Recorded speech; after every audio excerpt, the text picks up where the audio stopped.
What's up mga par, welcome nga pala sa panibago kong video na kung saan ay kakain na naman came sa di masarap na kainan, kundi sobrang sarap na kainan malapit sa amin. Kwento ko lang sa di nakakaalam itong kainan na ta ay isa sa pinakamasarap na nakainan ko namin dito sa Luz Viminda Village, Batasan Hills.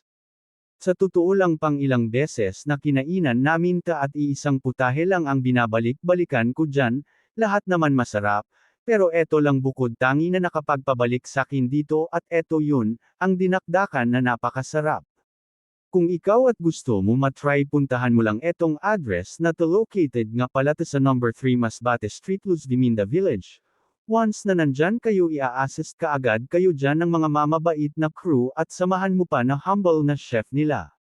At kung gusto nyo sila makontak feed nyo sila iPhone directly sa page nila at eto yun. At eto na nga nakadating na came sa destinasyon namin. Came ay tamang upo na dyan at order ng aming favorite food. At eto pala ang itsura ng kanilang place. Nga pala eto ay only rice, soup at gravy. At dumating na din ang aming in-order na pagkain. Eto pala ang order ni Esme. At eto naman yung sakin na walang kasawa-sawang dinakdakan.